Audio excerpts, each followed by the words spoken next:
اور رسول اللہ صلی اللہ علیہ وسلم کی ذات گرامی کو لے کر اگر کچھ خبیث قسم کے لوگ، کچھ خنزیر کی نسل کے لوگ کچھ بھی بات کرنے کی کوشش کرتے ہیں تو مسلمان کو دور دور تک بھی ایسے لوگوں کے سلسلے میں بہت زیادہ سیریس ہونے کی ضرورت نہیں ہے۔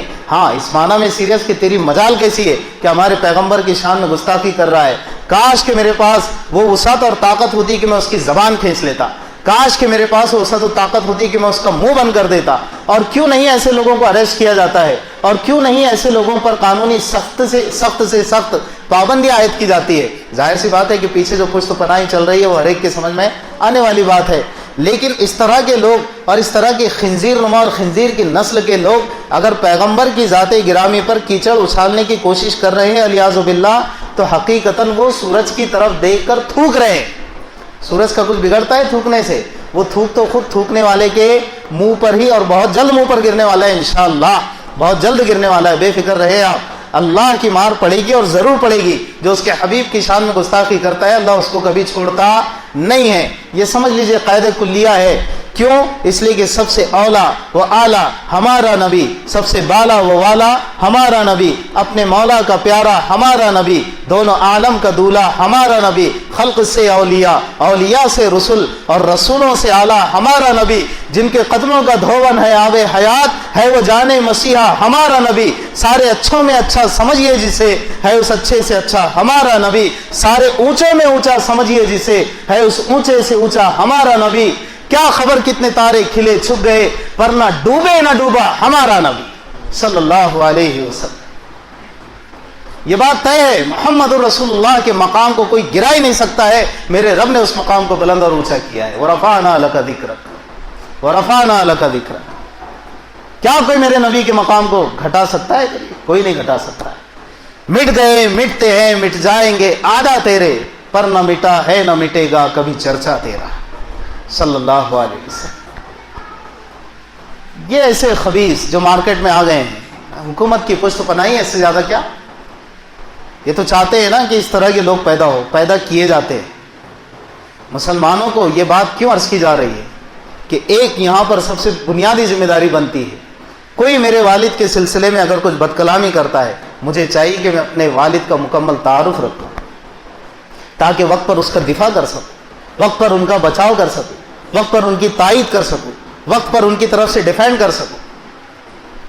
رمضان کا مبارک مہینہ ہے، ہم سب کو طے کرنا چاہیے کہ اس ماہ مبارک میں ہم کم سے کم کوئی چھوٹی سی کتاب سیرت مصطفیٰ کے عنوان سے ضرور پڑھیں گے انشاءاللہ۔ سیرت رسول کو پڑھیے، اپنے پیغمبر کا مکمل تعارف حاصل کیجیے، ایک کام جو ہمارے کرنے کا ہے۔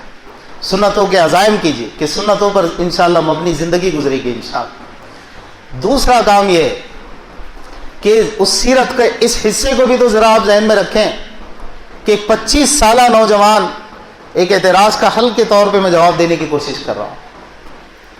25 سال کا نوجوان، 40 سال کی ایک بیوہ خاتون، یہ 25 سال کا نوجوان اپنے پورے شباب پر ہے اور اپنی جوانی کے پیک پوائنٹ پر ہے، اور جوانی بھی کیسی میرے تیرے جیسی، ادھر ادھر دیکھ کر اپنی جوانی کو کمزور کیا، جی دھومرپان کر کے اپنی جوانی کو کمزور کیا، منہ کھلتا نہیں پھر بھی گٹکے ڈالے جا رہا ہے، منہ کھلتا نہیں ہے پھر بھی گٹکے ڈالے جا رہے ہیں۔ لوگ عام طور سے کھلکھلا کے ہنستے ہیں اور یہ ہنستا یوں ایسے منہ بناتا ہے، اتنا سا منہ کھلتا ہے۔ ارے کیوں بھائی، کیوں منہ نہیں کھلتا ہے؟ مولانا انگلی نہیں جاتے ڈوئی سے، گٹکے کھانے سے، سگریٹ نوشی سے جس جوانی کو نقصان پہنچا وہ جوانی مراد نہیں ہے یہاں۔ وہ جوانی جس کی عصمت، جس کی پاک دامنی، ہائے ہائے ہائے ہائے، جس کی شرافت کی قسمیں کھائی جا سکتی، میرے رب نے قسمیں کھائی، میرے رب نے قسمیں کھائی۔ محمد مصطفیٰ صلی اللہ علیہ وسلم کی عمر مبارک ہے 25 سال، دنیاوی عمر مبارک، ظاہری عمر مبارک۔ یہاں بھی ایک نقطہ ہے، کنت نبیا وبین الآدم وبین الماء والجسد، اور کما قال صلی اللہ علیہ وسلم۔ یہ دنیاوی عمر مبارک 25 سال، جوانی کا عالم، شباب پر جوانی۔ ہوگا کوئی ایسا دنیا میں بتاؤ تو کہ جو 40 سال کی بیوہ سے نکاح کر رہا ہو، جبکہ عرب کا عام دستور نکاح عام، کئی نکاح عام، باندیوں کا رواج۔ ایسے ماحول میں ایک نوجوان اپنی جوانی کی پوری حفاظت کرتے ہوئے ایک 40 سالہ خاتون سے اور بیوہ خاتون سے نکاح کر رہا ہے. اما جان حضرت خدیجہ الکبریٰ رضی اللہ تعالیٰ عنہا. اگر نعوذ باللہ الیاذ باللہ حاشا وکلا، اگر نعوذ باللہ جس طرح کہا جا رہا ہے عیش کا مزاج، عیاشی کا مزاج، آج میں آپ میں سے کسی نوجوان سے پوچھتا ہوں جو بغیر شادی کا ہے، بغیر شادی کا کیا شادی شدہ بھی اگر ہے، دونوں کے لیے آفر ہے کہ کرتے کہ 40 سال کی کسی بیوہ سے. بولیں گے مولانا پھر پہلی اچھی تھی نا، 40 والے سے کیوں کروں؟ اور جس کی پہلی نہیں ہو چکی تو مولانا آپ کی کیا دشمنی ہے مجھ سے کہ میں بھلا چنگا نوجوان، مجھے 20 سال کی بھی مل سکتی ہے اگر میں 25 کا ہوں، اور آپ کہتے 40 سال والی سے کرو؟ کرے گا کوئی تم میں سے؟ اگر عیاشانہ مزاج ہوتا نعوذ باللہ تو یہ رشتہ کبھی بھی نہ ہوتا.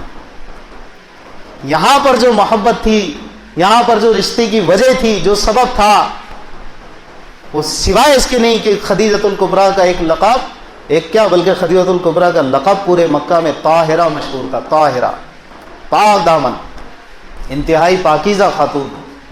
میرے نبی نے اس خاتون کا سلیکشن کیا نکاح کے لیے. بیوہ خاتون. ذرا آپ ٹائم کو تھوڑا آگے بڑھائیے. 15 سال کا جب ڈفرنس ہے، اس کا کیا مطلب ہوا کہ میرے نبی کی عمر مبارک جب 30 سال ہوئی تو اماں جان کی کتنی ہوئی؟ 45 سال. 30 سال کا نوجوان، 45 سال کی اس کی بیوی. میرے نبی کی جی نہیں 15 سال کا ڈفرنس، تو 25 40 30 45. جب پیغمبر کی عمر مبارک ہوئی 35 سال تو اماں جان کی کتنی ہوئی؟ 50 سال. 35 سال کا نوجوان، 50 سال کی اس کی اہلیہ ہو. ہر کس و ناکس، ہر صاحب عقل یہ قسم کھا سکتا ہے کہ یہ کوئی انتہائی شریف اور شریف الطبع جو نوجوان ہوگا وہی یہ کام کر سکتا ہے.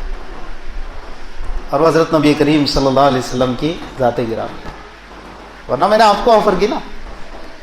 آپ سے پوچھتا ہوں، آپ مجھ سے پوچھ سکتے ہیں کہ مولانا اگر دوسری کرنا ہے تو 40 سال کے ہمارے پاس اویلیبل ہے، ہمارے پھپھو.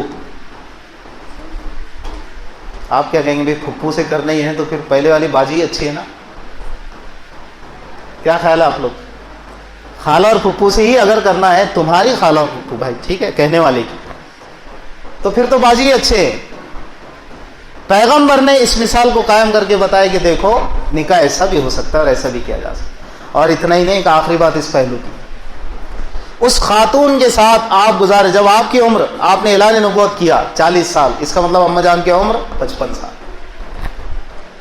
پھر اور وقت گزرتا گیا یہاں تک کہ جب اماں جان کی عمر مبارک 65 سال ہوئی تب وفات ہوئی. میرے نبی کی عمر لگ بھگ 50 سال، 50 ہی بلکہ 50 اور 65 15 سال کا ڈفرنس آئے گا نا. 50 سال کی عمر مبارک کے بعد میرے نبی نے دوسرے نکاح فرمائے ہیں اماں جان کے وصال و وفات کے بعد.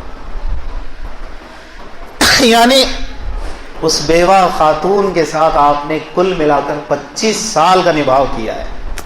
سلام و محمد مصطفیٰ صلی اللہ علیہ وسلم کی ذات گرامی.